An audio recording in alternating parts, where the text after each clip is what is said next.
रूस की Rosoboron export company ने आधिकारिक तौर पर पुष्टि कर दी है कि भारत में R-37M hypersonic long range air to air missile का उत्पादन किया जाएगा।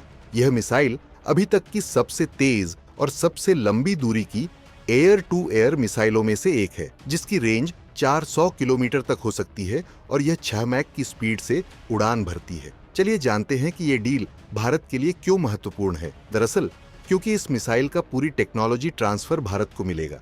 इसका मतलब ये है कि भारत इसे सिर्फ अपने लिए बनाएगा ही नहीं, बल्कि भविष्य में इसे तीसरे देशों को भी एक्सपोर्ट कर सकता है, ठीक वैसे ही जैसे भारत रूस के साथ मिलकर ब्रह्मोस मिसाइल को एक्सपोर्ट करता है।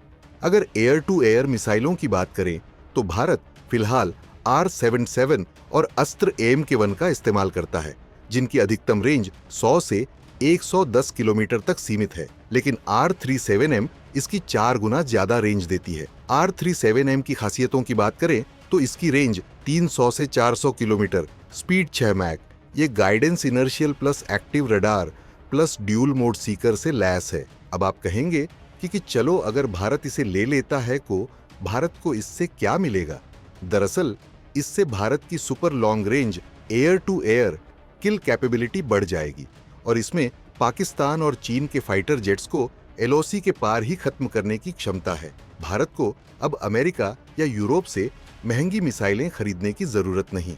भविष्य में भारत की खुद की hypersonic air to air missile बनाने में मदद मिलेगी। भारत इस मिसाइल को भविष्य में एक्सपोर्ट भी कर सकता है। अगर पाकिस्तान की बात करें तो उनके पास मौजूद सबसे एडवांस्ड जेट्स हैं, जैसे JF-17 ब्लॉक 3 जो चीन निर्मित और F-16 फाइटिंग फाल्कन अमेरिकी है। इन जेट्स की मैक्स ऑपरेशनल रेंज सिर्फ 50 से 100 किलोमीटर तक सीमित है और पाकिस्तान के पास कोई भी long range air to air missile नहीं है। R-37M की 400 किलोमीटर रेंज पाकिस्तान के लिए एक बड़ा खतरा है, क्योंकि वे LOC से दूर रहकर भी निशाना बनाए जा सकते हैं।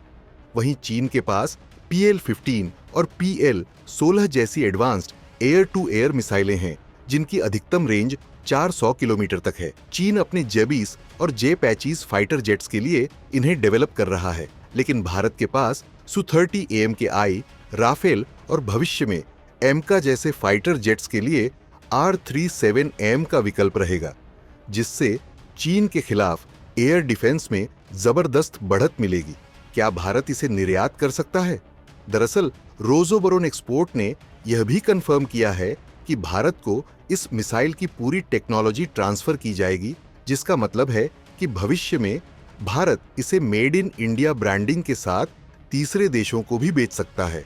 भारत पहले ही ब्रह्मोस मिसाइल को फिलीपींस और दूसरे देशों को एक्सपोर्ट कर चुका है और अगर R-37M प्रोजेक्ट सफल होता है तो यह भारत के डिफेंस एक्सपोर्ट मार्केट को और मजबूत करेगा। सवाल यह है कि क्या Su-30 MKI के साथ इंटीग्रेट होगी R-37M? दरअसल R-37M को Su-57 जैसे पांबियों पीढ़ी के फाइटर जेट्स के लिए डेवलप किया गया था, लेकिन भारत इस मिसाइल को Su-30 MKI और भविष्य में एमका के साथ इंटीग्रेट कर सकता है। अगर ऐसा होता है तो भारतीय वायुसेना की क्षमता कई गुना बढ़ जाएगी। खैर, भारत और रूस की यह डील भारत को air to air missile technology में आत्मनिर्भर बनाएगी और हमें चीन पाकिस्तान के मुकाबले में बढ़त दिलाएगी। आने वाले समय में अगर भारत इसे Su-30 MK, राफेल और MK के साथ ऑपरेशनल कर पाता है तो भारतीय वायुसेना के लिए यह एक गेम चेंजर मिसाइल साबित होगी।